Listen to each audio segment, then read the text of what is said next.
How's it going, everybody? Welcome to Renegade RC-FPV, and welcome to my hangar. I've got a few birds in the cage. Got my Kingfisher, the F-86 Spitfire, a biplane I built, and an Edge 540 foamy. I know you guys can't see the edge, but it's on the wall over there. And today's video is going to be revolving around the Kingfisher and the FPV setup that I have in it. This is going to be like a brief overview of what I have in it. I'll really go into more in depth in a separate video of like what is actually in this aircraft, what I've done, stuff like that.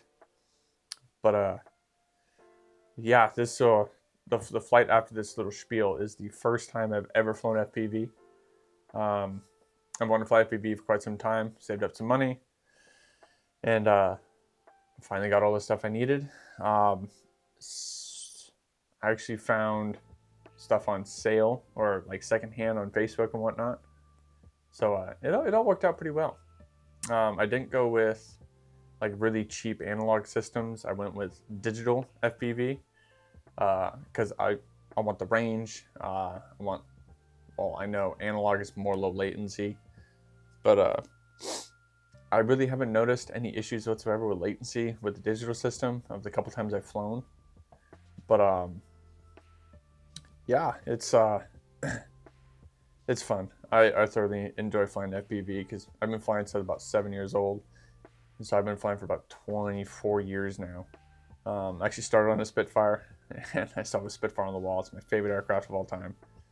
But yeah, we're gonna talk about the Kingfisher. The reason I wanted to learn how to fly with the Kingfisher is eventually I want to go up to the EDFs and fly FPV. And I know this jet is a lot faster than what this is. This is a lot more controllable. This has no real bad tendencies. You can get it real slow. It's just an overall good aircraft to fly. Even for like beginner pilots flying line of sight, great aircraft. I absolutely love the Kingfisher. I think they're up to like V2 or V3 now. I think this is the V1 model. But it doesn't have any bad stall tendencies, anything like that. It's very controllable. Really easy to land. It's got bush wheels. It's got 5-inch bush wheels or bush tires. It also comes with floats and skis as well when you buy it. But I've had this plane for about 6 years now, and it's still in one piece, which is surprising because aircraft normally don't last that long with me. But let's kind of move into the systems that I have in it, and then we'll go to my radio and my goggles that I've got. So, like I said, Kingfisher, 1500 millimeter bush plane. The camera, and what's cool with this, actually comes with two different cockpits. It comes with a solid cockpit. It actually comes with an FPV cockpit. So this actually came with the aircraft when you buy it. And I made when I go into more in depth, you guys will see the like sled and stuff I made for the DJI 04. But we got a DJI 04 Air Unit Pro. I wanted to go with like nicer stuff. I didn't really want to go analog. I didn't want to go super cheap. I wanted to save up money and buy the best that I could and kind of future-proof myself because I knew I was gonna. I had high hopes that I would really enjoy the FPV because I absolutely love flying. I absolutely love aircraft. But my flight controller is a SpeedyBee F405 wing app. This is the first time I've ever dealt with a flight controller. I've always been a PWM receiver kind of guy. Just kind of plug your servos in, bind it up, and go fly. That's how I've always been. Very old school. So trying to learn all the systems of flashing and firmware and binding with the Express LRS systems, it's been a journey. So shout out to Joshua Bardwell. I've been watching his videos, quite a few of his videos. There's another gentleman, I'll put his name right here, that I watch quite a bit. Thank you for your help. You guys are awesome. But that's my flight controller. My Express LRS module that I've got for my radio is the RadioMaster Nomad, which is a dual band system between 2.4 and 900 megahertz. Like I said, I wanted to future-proof myself. So I went with the dual band, and I believe my receiver is a DBR4, which is the dual band receiver. So I've got the dual band transmitter, or the module, and I've got the dual band receiver. Like I said, I wanted to future-proof myself. So my radio is a RadioMaster TX16s Mark II. This is the 4-in-1, and then I got the RadioMaster Nomad dual band in the back of it. And the reason I went with the 4-in-1 instead of just getting it with the Express ELRS built in is that I can go up to 1 watt of power instead of a 250 milliwatt max power output inside.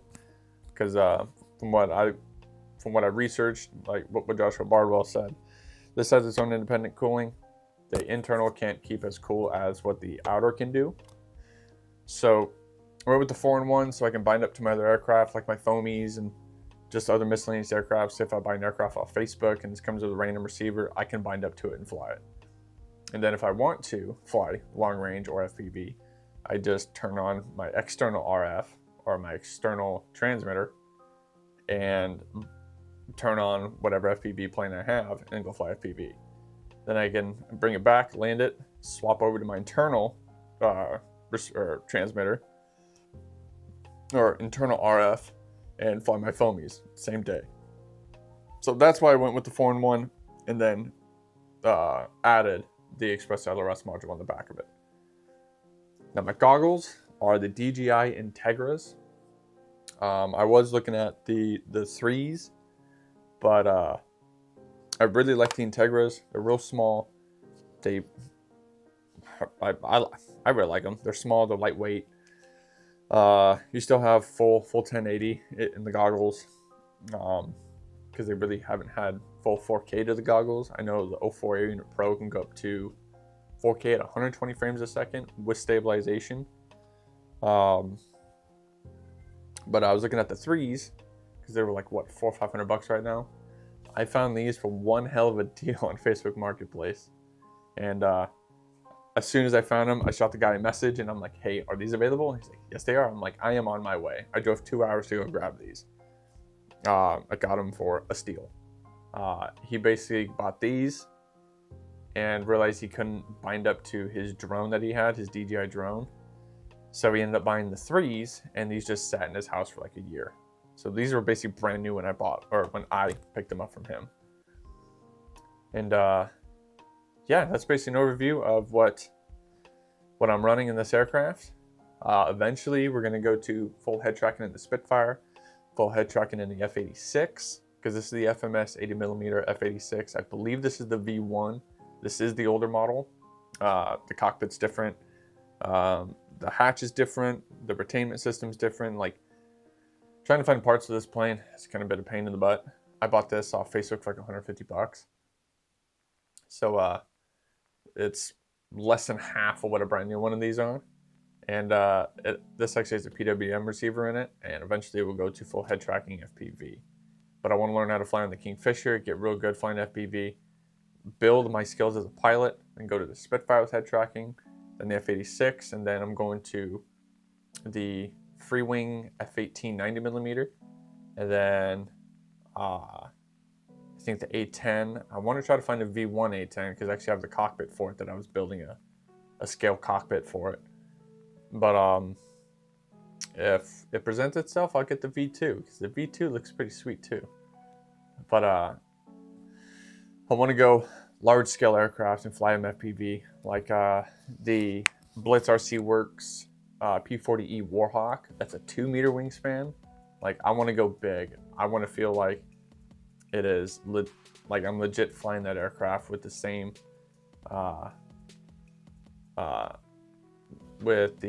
flight tendencies as its real counterpart, stuff like that. Fly at scale, do like ordnance drops, like mock gun runs with the naval aircraft, do carrier landings FPV. So there's a lot planned. But yeah, without further ado, let's get into my very first flight ever with an FPV system. We'll do a check ride first with line of sight. Then I got my spotter with us, or I'll have my spotter with us. and we'll go into the goggles and we'll see how the first flight goes. Without further ado, let's go to the field. So now we're out where we're going to be flying. We're out in the middle of BFE. If you don't know what that is, ask your mom. But we got the Kingfisher sitting here, all nice and pretty. I'm flying off of a gravel road out in the middle of nowhere. I got my 04 Air Unit Pro. I've got my DJI Integra goggles, and I got my TX16s. Now, the first flight we're gonna do is gonna be a check flight. I'm gonna fly at line of sight. I think I'm gonna switch it into manual mode. And then as I'm flying around a little bit, I've got 4 batteries with me, so I'm basically gonna do 1 battery line of sight flight, do all the system checks. And then we're gonna run into actually putting the goggles on and seeing how it is. I've been flying, it's about 6 or 7 and 31 now, so 20 something years. This is the first time I'm ever gonna put a pair of goggles on and fly FPV. Like, I'm a little nervous, but this is a very capable aircraft. I can get real slow with it. I can get really fast with it too if I really want to, but it's just a very docile flyer. It's not gonna do anything weird on me. Now when I go into like the Spitfire, the F-86 Sabre, or like the F-18 or the A-10, stuff like that, when I start flying that with head tracking FPV, then those aircraft get a lot faster, especially the Spitfire on landing, because it's got narrow gear. You really got to be mindful of how you set that bird down, and you really got to make sure you have full back or full up elevator when you land, because the Spitfire is notorious for nosing over. But we'll cross that bridge when we get there. I'm gonna get the aircraft all set up. You guys are gonna hear my voice through this camera, but I'm gonna be recording straight from the goggles, so it's not gonna be full 4K. I still need to get a dedicated SD card for my air unit and my goggles. I'm just using one of my random 64 gigs in my goggles. So probably the next flight you guys see or I do will be straight from the 04 Air unit. Well, without further ado, let's get into it. Okay, so aircraft is set up. I got GPS lock, got the goggles recording, got the camera recording. Now we're gonna do a sync. Let's fly this. Okay, I'm gonna do a quick control surface check.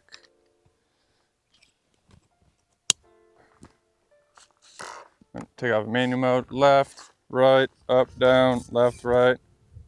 Oh, arm it. We got power. So let's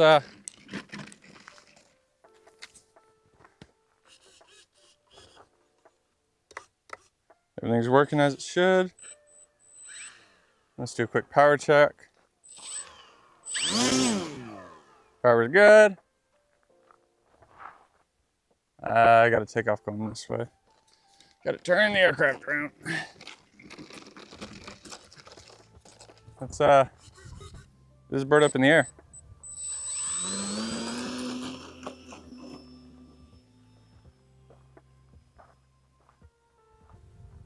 And we're flying.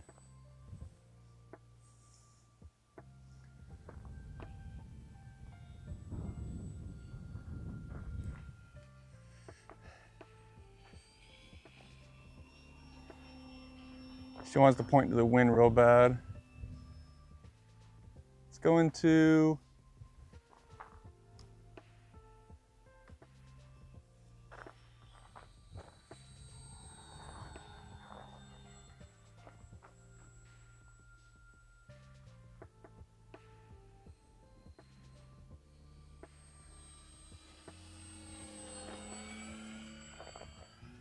she's flying good right now.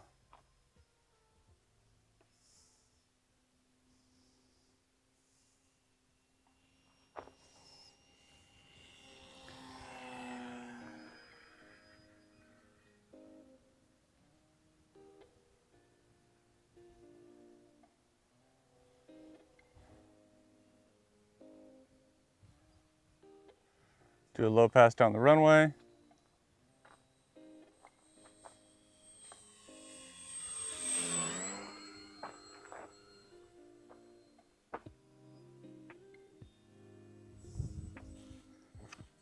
glasses on.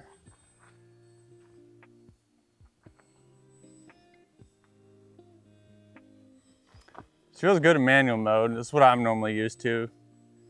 The flight controller does give like trimming and acro and stuff like that, like I explained earlier, but I'm not running any of that right now. I'm just what the kids say, just raw dogging it. Just pure pilot skill.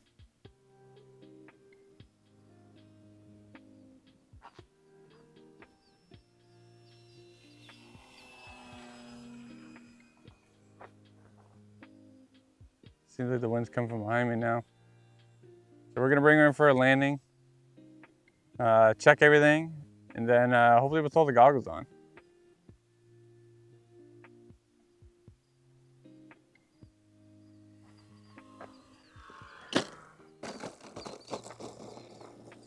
Welcome back, plane.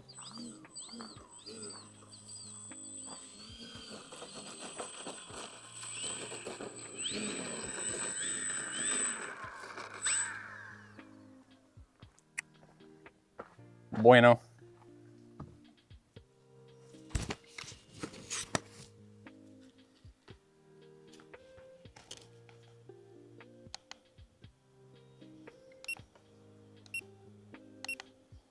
Okay.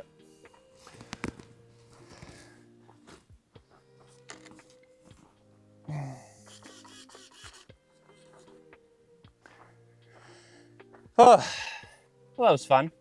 Let's try the different flight modes.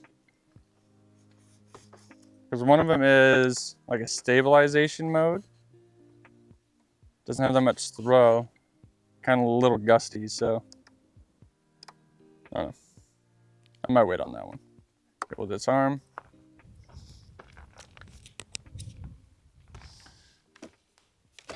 I'm gonna check out that footage and then I'm going to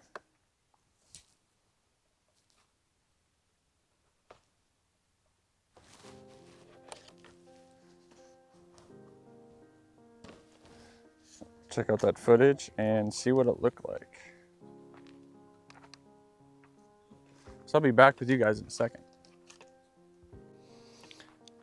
Okay, so reviewed the footage, everything looked like it worked pretty good. I did a second flight without the camera on just to test out the stabilization modes. And I've been flying without stabilization for many years. You guys just witnessed my first flight with any sort of stabilization in the aircraft. So I'm used to non-stabilized. It doesn't give me the, what's the word I'm looking for? The maneuverability that I'm used to in the aircraft. It kind of makes me nervous when because I'm used to bank and yank.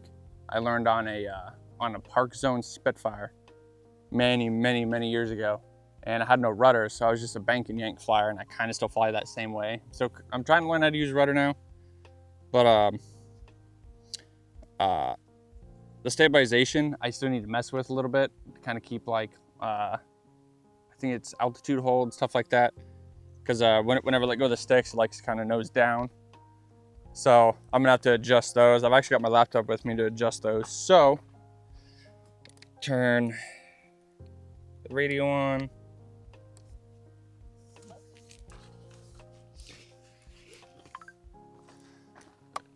Arm mode, radio's good. Here we go. We're going to try this with the goggles on. This can go one of two ways. It can be amazing, or you guys can watch me lawn dart it. Of course, the wind would gust up right now, why wouldn't it?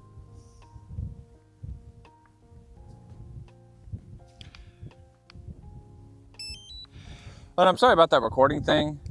I didn't realize it would record that in the top of the screen, but I will make sure to change that. Let's see.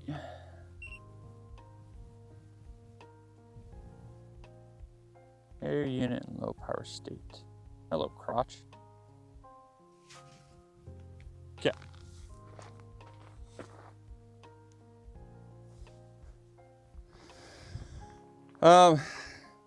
Hopefully with the camera facing this way, you guys can see my approach. I'm just gonna kind of leave it zoomed out and I'll do about post edit, zooming and whatnot. But let's get this armed.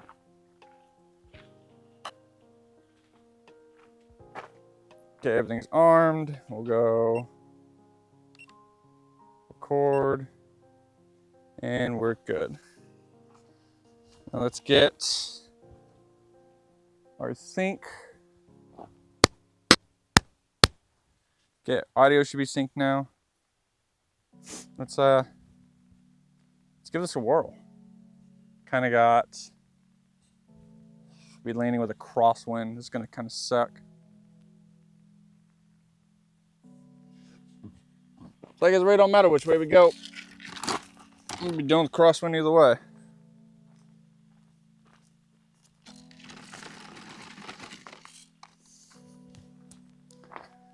Let's get in my pilot's chair. Got my spotter here. And let's go flying.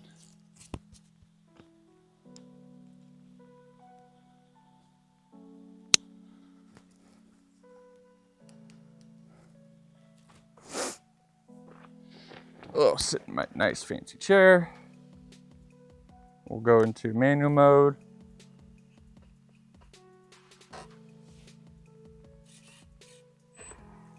Okay. Oh, when I checked my battery was at like 27%, so. Okay. Okay, that's the bomb drop. I don't want to deal with that just yet. Okay, armed. Modes, flaps. I still need to mix elevator into flap. Full back elevator. And a taxi.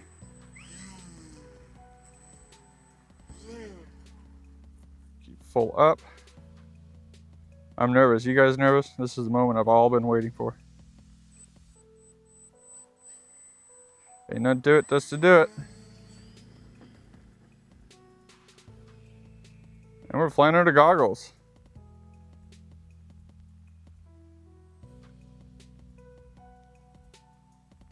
Okay, I'm gonna keep it on the west side of the road here. 50 megabytes, everything looks good. Got some wind up top.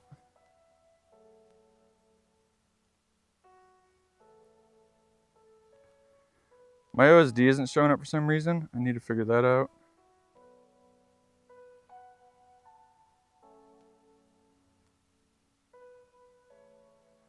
I'm going to keep it kind of low since I don't have an altimeter.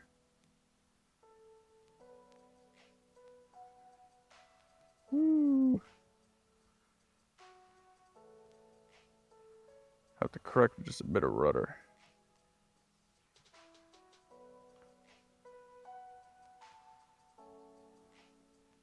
Point the nose into the wind.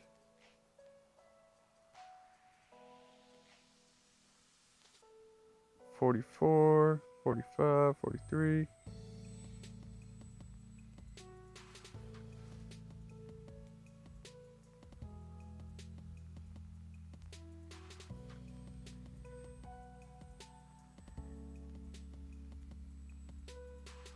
This is so cool. Adding a little more power. Kind of want to push out just a tit.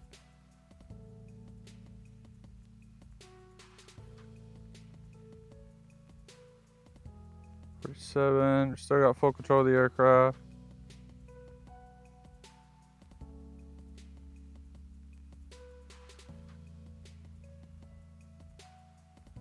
Pull power back just a little bit.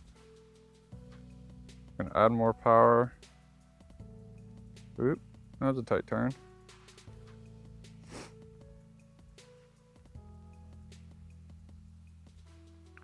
We got 3 to 5 variable plus up to like 10 mile/hour gusts, so let's storage full. Why? Okay, I'm gonna bring it back real quick.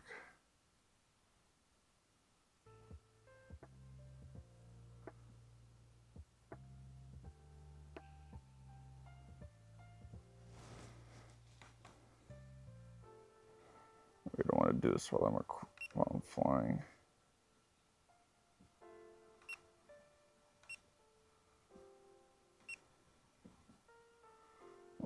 I'm gonna end the flight recording and we'll come. Nah, I'll wait.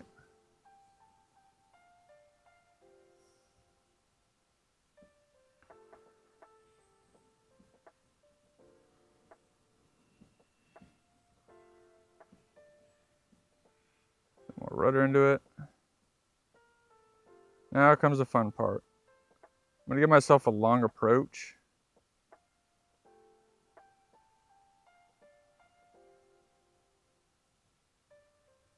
Okay, bank it in.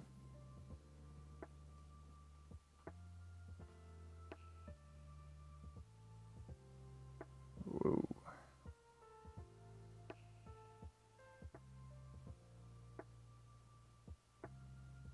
Power.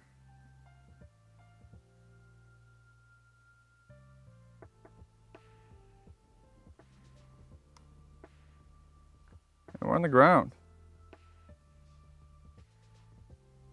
Landed a hell of a lot farther back than I thought I would.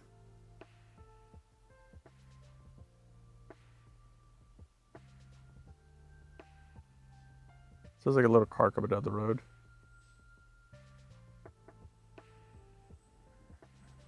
Full up elevator.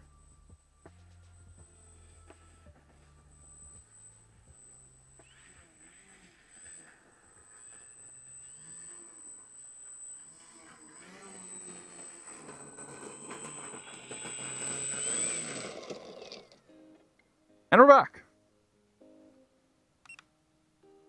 But there we go. We got take my goggles off. My hat, my sunglasses back on because it's brighter than my future outside. But I'd say it was pretty successful. Kingfisher did pretty well. I have no complaints about it whatsoever.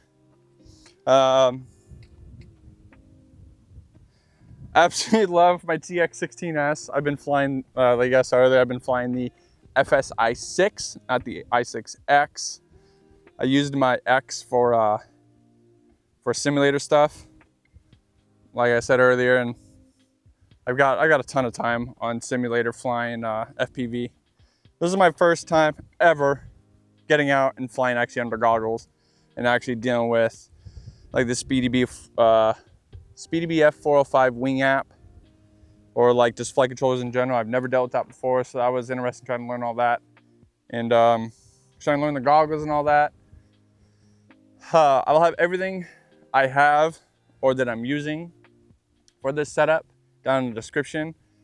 If you guys enjoy Renegade RC-FPV, make sure to hit that like button. Make sure to subscribe. I'm gonna be doing a lot more FPV stuff. Like I've got the Spitfire on deck.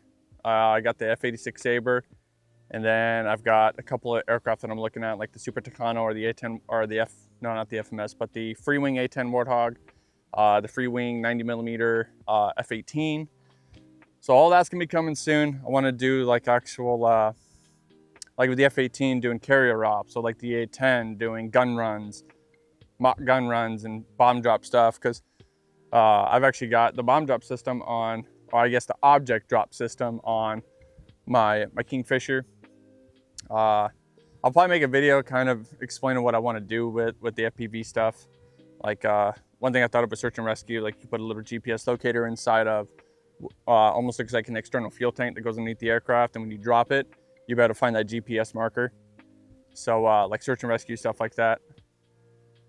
Because unlike a drone, you'll be able to cover a lot more ground with the aircraft, and just, it's a whole thing. Like I said, if you like it, make sure that like button, make sure to subscribe for a lot more future content on RC and FPV in general. But as always, guys, fly smart, fly safe. I'll catch you all in the air.